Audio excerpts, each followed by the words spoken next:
আমাৰ মাজত আহি উপস্থিত হৈছে অসম কৃষি বিশ্ববিদ্যালয় গাণনিক বিভাগৰ বিষয়া আমাৰ অতি মৰমৰ ঈশান জ্যোতি শৰ্মা ডাঙৰীয়া। আচলতে ঈশান দা আমাৰ অতি মৰমৰ এই কাৰণে আমি সৰুৰে পৰা ঈশান দা আমাৰ গাঁৱৰ ব্যক্তি বুলি ভাবো বা তেওঁ আমাক ভাবে। আমি ইয়াত যদি সৰুকৈ এটা বিহু উলিয়াও তেওঁ আহি পেলাই আমাক পহিলা বহাগৰ দিনা আমাৰ ইয়াতে বিহু গায়। সেইকাৰণে ঈশান দাক আমি আজি এই সুযোগতে এখনি ফুলাম গামোচাৰে মৰম যাচিব বিচাৰিছো। এই মৰম যাচিব আমাৰ উদযাপন সমিতিৰ উপসভাপতি শ্ৰদ্ধাৰ ৰাজীৱ গায়ন ডাঙৰীয়া।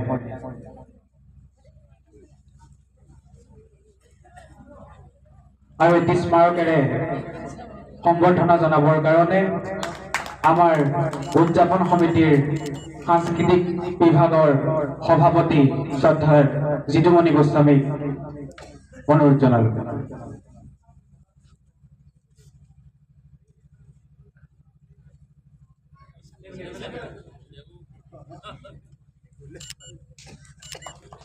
ধন্যবাদ। ৰাইজক প্ৰমুখ কৰি আমাৰ শুভোদন কাৰ্যসূচী পৰিসমাপ্তি ঘটাবৰ কাৰণে আমাৰ পৰিচালনা সমিতিৰ সন্মানীয় কাৰ্যকৰী সভাপতি শ্ৰদ্ধাৰ বিপুল বৰা ডাঙৰীয়াক আমাৰ বহুমূলীয়া ভাষণ প্ৰদান কৰি এই কাৰ্যসূচী পৰিসমাপ্তি ঘটাবৰ বাবে আমি অনুৰোধ জনাইছো। পৰম শ্ৰদ্ধাৰ কমলাবাৰী যুৱ সংঘৰ সোণালী জয়ন্তী উদযাপন শ্ৰদ্ধাৰ সুজিত দত্তদেৱ বালিকা আঞ্চলিক ছাত্ৰ সন্থাৰ সন্মানীয় নবীন বৰা ছাৰ প্ৰমুখ্যে সন্মানীয় অতিথিসকল আৰু প্ৰচাৰ আৰু প্ৰিণ্ট মিডিয়াৰ সন্মানীয় বন্ধুসকল, ইতিমধ্যে যিহেতু এইখন খেলৰ লগত আজি খেল উদ্বোধনী সভা, ইয়াত আমি আপোনালোকক বিশেষভাৱে এটি সন্মান জনাবৰ বাবে সেই ব্যৱহাৰ কৰিবলৈ আগবাঢ়িছোঁ। আমাৰ বেডমিণ্টন প্ৰতিযোগিতাখন উদ্বোধন কৰিবলৈ অহা উদ্বোধক মহোদয় প্ৰমুখ্যে সদৌতিলৈকে ধন্যবাদ এই কাৰণেই জনাম যে কমলাবাৰী যুৱক সংঘ প্ৰতিষ্ঠিতৰ অন্যতম কাৰকবিলাকৰ ভিতৰত অন্যতম আছিল যে সেই সময়ত এটা ক্ৰীড়াৰ ক্ষেত্ৰত জাগৰণ সৃষ্টি কৰা। আপোনালোকে জানি সুখী হ'ব যে ৭০ দশকৰ পৰা ঠিক ৭০-৮০ দশকত সমগ্ৰ যোৰহাট জিলাত কমলাবাৰী যুৱ সংঘৰ এটা বিশেষ ভূমিকা আছিল। সেই সময়ত উত্তৰ পশ্চিম ব্লক ডেভেলপমেণ্টৰ অধীনত গ্ৰাম্য ক্ৰীড়া হয় আৰু সেই গ্ৰাম্য ক্ৰীড়াত একাধিক্ৰমে কেইবাবছৰ কমলাবাৰী যুৱ সংঘ চেম্পিয়ন হৈছিল।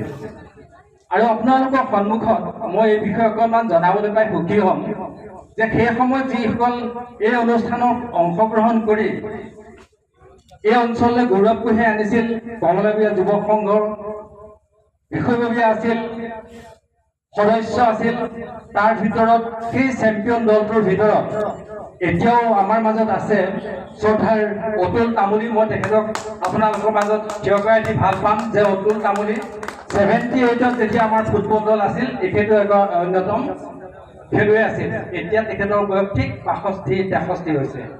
অন্য এজন খেলুৱৈ সেই সময়ত শ্ৰীযুত মোৰ বন্ধু পুতুল বৰঠাকুৰ এজন আছিল যে 62-64 এই যুৱ সংঘৰ চেম্পিয়নৰ সময়ত তেখেতো এগৰাকী আছিল আৰু এই অভাজনো আমি সেই সময়ত এজন সদস্য আছিলোঁ।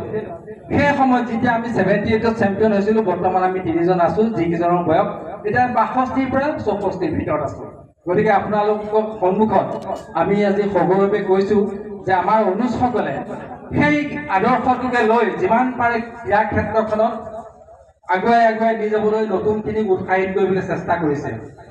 আৰু প্ৰসংগক্ৰমে উল্লেখ কৰিবলৈ মই অকণমান ইচ্ছা কৰিম যে যিহেতু জিলা পৰ্যায়ৰ বেডমিণ্টন সন্থাৰ মাননীয় সভাপতি মহোদয় আছে, তেখেত ইতিমধ্যে সদৌ অসম ভিত্তিক প্ৰতিযোগিতা সমিতিটো আছে। আমি যদি আশা কৰিব পাৰোঁ যে জিলা ভিত্তিত যিবিলাক প্ৰতিযোগিতা হয় সেইখিনি কেৱল নগৰ ভিত্তিক ষ্টেডিয়ামতে যদি আবদ্ধ নকৰি সেই প্ৰতিযোগিতাবিলাক এনেকৈ গাঁও অঞ্চললৈ আনিব পৰা যায়, তেতিয়া গাঁও অঞ্চলৰ পৰা বহু প্ৰতিনিধিত্ব অনুপ্ৰাণিত হ'ব, বহু প্ৰতিযোগী অনুপ্ৰাণিত হ'ব আৰু নতুন নতুন খেলুৱৈ আমি উলিয়াই নিয়াত সুবিধা হ'ব। গতিকে সেইটো আমি তেখেতক অকণমান বিবেচনা কৰিব বুলি অনুৰোধ কৰিলোঁ। ইয়াৰ 7 বিঘা মাটি আমি ল'বৰ কাৰণে আমাৰ বিত্তীয়ভাৱে আমি সবল নহয়। যদি আপোনালোকে আমাক এই দিশত দিহা পৰামৰ্শ দিয়ে ভিত্তিৰ উৎসটো যদি আপোনালোকে আমাক দেখুৱাই দিয়ে তেতিয়াহ'লে আমি একদম ৰাস্তাৰ কাষতে অতি সোনকালে আমি প্ৰায় 7 বিঘা মাটি এখন ষ্টেডিয়াম কৰাৰ অসুবিধা নহ'ব। মই বিশেষ ভাষণ নিদিওঁ, যিহেতু মোক আমাৰ এই সদস্যসকলে কৈছিল যে আপুনি তেখেতসকলক আমাৰ অতিথিসকলক কেৱল শুভেচ্ছামূলক বক্তব্য এটা দিয়ক। কিন্তু মোৰ মনটো উগুল থুগুল লাগিল যে যিহেতু এসময়ত ফুটবল খেলিছিলোঁ, আমাৰ ফুটবল এটা আমাৰ প্ৰাণ আছে। গতিকে মই বন্ধুসকলকো মোৰ লগৰ কেইজনকো চিনাকি কৰি দিলোঁ আৰু আপোনালোককো এই ঠাইতে দুআষাৰ ক'লোঁ যে আমাক যদি এনেকৈ অকণমান সহযোগিতা আগবঢ়ায় তেতিয়াহ'লে এই অঞ্চলৰ পৰা আমি নতুন নতুন খেলুৱৈ নিম, যিটো আমাৰ যোৰহাট জিলাখন অসমক হয়তো এটা সময়ত ভাৰতবৰ্ষকো প্ৰতিনিধিত্ব কৰিবলৈ সুবিধা পাব। ইয়াকে কৈ সদৌতিলৈকে পুনৰ দিয়ে মই চুবুদৰ ওচৰলৈ ল'ৰাটো লৈ গ'লোঁ। চুবুত এই ল'ৰাটো অকণ দৌৰিবলৈ শিকালোঁ। তাৰপৰা সি ক'লে তাৰ ভৰিটো দাঙেই নাখায়, আঁঠুটো দাং খাব লাগে, তাৰ দাং নাখায়। সি দৌৰিবলৈ দিওঁতে ওজন খাই চিটিকি পৰে। তাক প্ৰথম এদিন দৌৰি পিছদিনাখন ক'লে মোৰ কাহাটো বিষাইছে, মই নাযাওঁ ছাৰ। চুবুদক ক'লোঁ নহয় সি মই তোমাক আনি দিম। তাক ৱাৰ্ণিং দিলোঁ, আনি দিলোঁ। এতিয়া সি অসম পুলিচৰ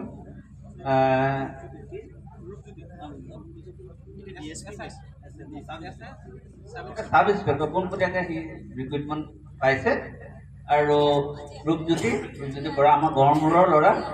চুবুদেও কয় এই চিধা আহি ভৰিত পৰিছেহি, ছাৰ মই চাকৰিটো পালোঁ।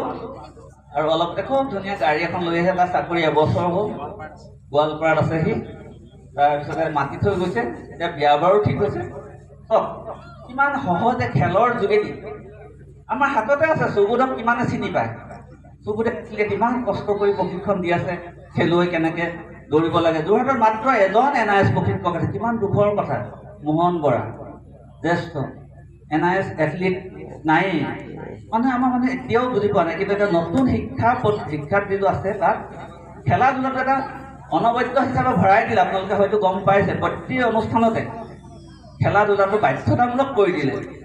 আমি কিয় নেখেলাওঁ নিজৰ ল'ৰা ছোৱালীক? আপোনালোকে সংকল্প লওক যে প্ৰথমে ইয়াতে গাঁওখনতে ঘৰতে আৰম্ভ কৰিবলৈ দিয়ক। একো নকৰিলে ৰাতিপুৱা অকণমান ল'ৰা ছোৱালীকেইটা উলিয়াই দৌৰিবলৈতো পঠাব পাৰে, ঘৰতে স্কিপিংডাল দি অকণমান জঁপিয়াবলৈ দিব পাৰে। স্বাস্থ্যও ভাল হ'ল, খোৱা বোৱা কৰিলে, টোপনি ধৰিলে। মই আজি দি ক'ব পাৰোঁ, মোৰ যিকেইটা ল'ৰা ছোৱালীয়ে অসম দলৰ হৈ খেলিছে, এটাও 80% তলত নম্বৰ পোৱা নাই। তাতকৈ গৌৰৱৰ কথা কি হ'ব পাৰে? চিন্তা কৰকচোন। মই এখন বিদ্যালয় ঠিক কৰি দিছোঁ। মই কোৱা নাই কোনোবাক নামভৰ্তি কৰিবলৈ। আমাৰ চেমফৰ্ড স্কুলৰ সঞ্চালক মোৰ সহপাঠী, তেওঁক এইবিলাকক এটেণ্ডেঞ্চ নেচাবা।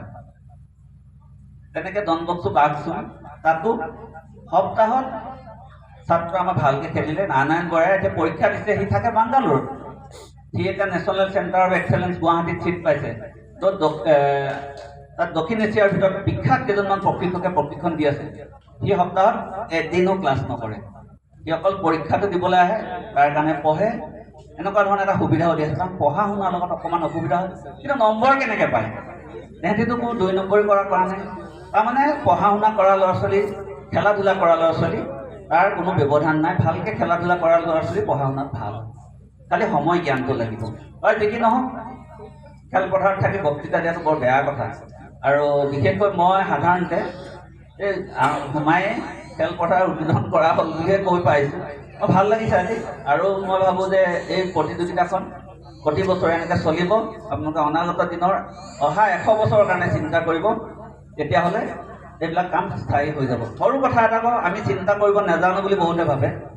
ডনবস্কো বাগচুং হাইস্কুলখন যেতিয়া বনাইছিলে, আমি সেইফালে যাওঁতে ভয় কৰোঁ যাবলৈ। এটা খেৰী দীঘলীয়া ঘৰত বিদ্যালয়খন আৰম্ভ কৰিছিলে।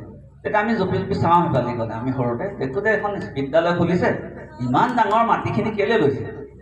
আজি আপোনালোকে চাই আহিব, যোৰহাটৰ এখন বিখ্যাত বিদ্যালয়। মই ভাবোঁ কমলাবৰীয়া যুৱ সংঘই তেনেকৈ ভাবক। মাটি শেষ হৈ গৈছে দেই, আমাৰ খেলপথাৰ নাই। যোৰহাট ষ্টেডিয়ামখনৰ কাৰণে মাটিয়ে নাই। ইয়াতো খেলপথাৰ ভোগদৈয়ে উটুৱাই লৈ গৈছে। সেইকাৰণে আপোনালোকে পাৰিলে মাটি অকণমান এতিয়া ৰাখি থওক। পইচা দিয়া মানুহ বহুত হ'ব। যোৰহাটতে বহুত ধনী ধনী মানুহ আছে, আপোনালোকক সহায় কৰিবলৈ আগবাঢ়িম। প্ৰথম মাটিখিনি ক'ৰবাত ৰাখি থ'ব। বিশেষ নকওঁ, আপোনালোকৰ সোণালী জয়ন্তী বৰ্ষত মই ক্ষুদ্ৰ প্ৰয়াস কৰিলোঁ কেইটামান কথা ক'বলৈ। যি কি নহওক, তাতে আৰু মোবাইল ব্যৱহাৰ কৰা ল'ৰা ছোৱালীবিলাকে বেয়া নাপাব, মোবাইলতে তোমালোকৰ বহুত সময় লৈ যাব, সেইকাৰণে ক'লো মোবাইল ব্যৱহাৰ কৰিবও লাগিব। যি কি নহওক পুনৰবাৰ আটাইকে ধন্যবাদ জ্ঞাপন কৰিছোঁ, আটাইয়ে ইয়ালৈ নিমন্ত্ৰণ কৰিলে। আৰু খেল পৰিচালকক অনুৰোধ জনালোঁ যে অতি সোনকালে খেলখন আৰম্ভ কৰে যেন, আৰু মই প্ৰতিযোগিতা আনুষ্ঠানিকভাৱে উদ্বোধন হৈছে বুলি ঘোষণা কৰিলোঁ। ধন্যবাদ।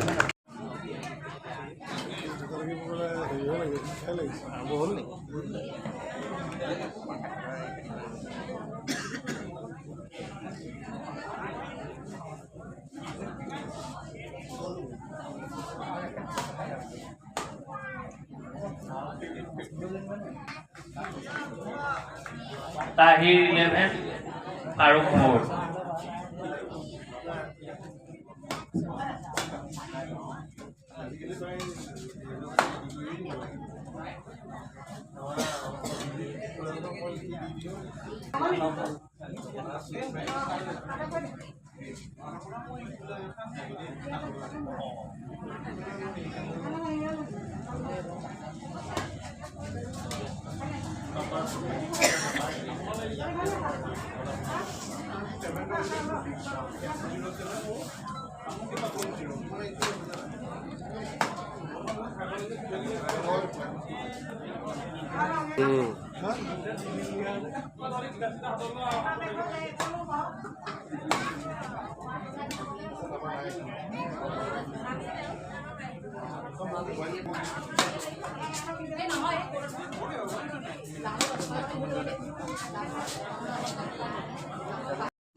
আচলতে ফুটবলকো ক্লিয়াৰ দিছে।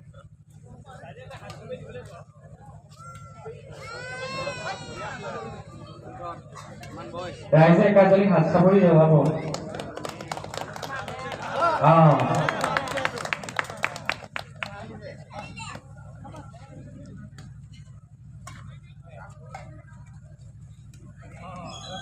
ধন্যবাদ জনাইছো আমাৰ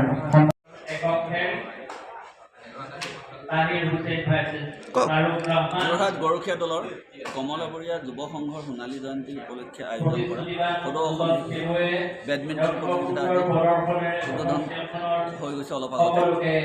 এইখন আগতেও পাতিছিল, এই খুব সুন্দৰভাৱে আয়োজন কৰে প্ৰতিযোগিতাখন কমলাবৰীয়া যুৱ সংঘই।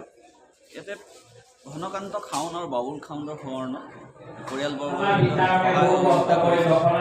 গোটেই অসমৰ বিভিন্ন জেগাৰ প্ৰতিযোগী আহে। আগতেও প্ৰতিযোগিতা মই উপভোগ কৰিছোঁ, খুব উন্নত মানৰ খেল হয়।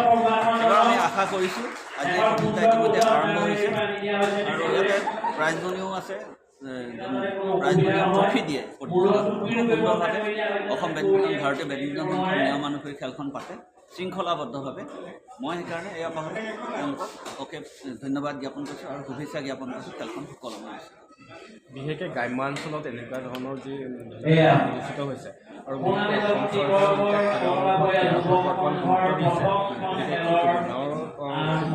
প্ৰতিভা আগুৱাই নিয়াত যথেষ্ট সহায় কৰিব পাৰে। মই মোৰ উদ্বোধনী ভাষণ প্ৰসংগত এই কথাত উল্লেখ কৰিছোঁ যে ভাৰত চৰকাৰৰ যি নতুন শিক্ষানীতি তাতো খেলা ধূলা বিশেষ ক্ৰীড়া পাঠ্যক্ৰমত অন্তৰ্ভুক্ত কৰা হৈছে। আগতে আছিলে যদিও পোনপটীয়াভাৱে কৰা হৈছে। সেইকাৰণে মই ভাবোঁ যে এই প্ৰতিভা আমাৰ আছে, গ্ৰাম্যাঞ্চলত যথেষ্টখিনি প্ৰতিভা আছে, কিন্তু তেওঁলোকৰ সা সুবিধা নাই। কিন্তু ভাৰত চৰকাৰে আজিকালি খেলো ইণ্ডিয়াই হওক যিকোনো ধৰণৰ এনেকুৱা প্ৰতিযোগিতাসমূহৰ কাৰণে যথেষ্ট আন্তঃগাঁথনিৰ পৰা আদি কৰি প্ৰশিক্ষণৰ পৰা বিভিন্ন ধৰণৰ সা সুবিধা আগবঢ়াইছে। মই সেইকাৰণে ৰাইজক কৈছোঁ আপোনালোকে এই ধৰণে প্ৰণালীবদ্ধভাৱে আগবাঢ়ি আহক। আমিও আছোঁ ইয়াতে খেলৰ এটা উপযুক্ত স্থান গঢ়ি তুলিবলৈ আৰু খেলৰ প্ৰসাৰৰ বাবে যথেষ্টখিনি কৰিব পৰা থল আছে। ইতিমধ্যে গৰখীয়া দল কমলাপৰীয়া অঞ্চলৰ যি যুৱ সংঘই সোণালী জয়ন্তী অনুষ্ঠানৰ লগত সংগতি ৰাখি যি বেডমিণ্টন খেল অনুষ্ঠিত কৰিছে, এই খেলখনৰ উদ্যোক্তাসকলক পোনপ্ৰথমে আমি ধন্যবাদ জ্ঞাপন কৰিছোঁ। গ্ৰাম্যাঞ্চলত বিশেষকৈ এনেধৰণৰ খেলবিলাক পৰিলক্ষিত খুব কম হয়। আমি আশা কৰিছোঁ অসম চৰকাৰে বিশেষভাৱে গুৰুত্ব দিছে খেলৰ ওপৰত। গতিকে ক্ৰীড়া জগতখনৰ পৰা যে আমাৰ বিভিন্ন ক্ষেত্ৰলৈ আমাৰ গ্ৰাম্যাঞ্চলৰ ল'ৰা ছোৱালীসকল ওলাই যাব পাৰে। বিশেষকৈ ক্ৰীড়া জগতৰ পৰা সংস্থাপনৰ অন্যতম এটা মানে ভাল চ'ৰ্চ আছে। গতিকে সেই চ'ৰ্চটোৰ কাৰণে যাতে আমাৰ গ্ৰাম্যাঞ্চলত এনেকুৱা ধৰণৰ ক্ৰীড়া প্ৰতিযোগিতাবিলাক অনুষ্ঠিত কৰি অনুপ্ৰেৰণাৰ আগবঢ়ায়, যাতে অনাগত সময়ত এনেধৰণৰ যুৱ সংঘৰ নিচিনা এটা অনুষ্ঠানে গাঁও অঞ্চলৰ যুৱকসকলক আগবঢ়াই নি যাতে ৰাজ্যিক আৰু ৰাষ্ট্ৰীয় পৰ্যায়লৈ আগবঢ়াই নিব পাৰে। আমাৰ বিশেষকৈ দিগন্ত বুঢ়াগোহাঁই ডাঙৰীয়া আছে, তেখেত বেডমিণ্টন সন্থাৰ সম্পাদক যোৰহাট জিলাৰ। গতিকে তেখেতে ইতিমধ্যে উল্লেখ কৰিছে যে কেনেকুৱা ধৰণৰ সা সুবিধা আছে।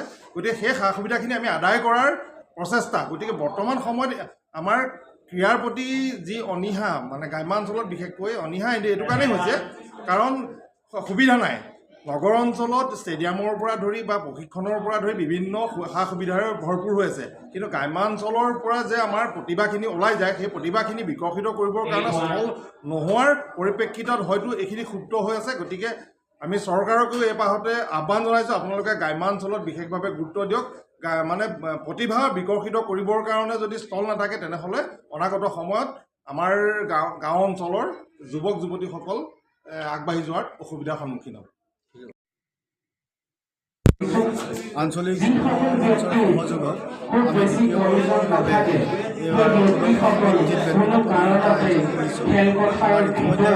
প্ৰৱেশ কৰিবলৈ আমি আমি আমাৰ বাহিৰে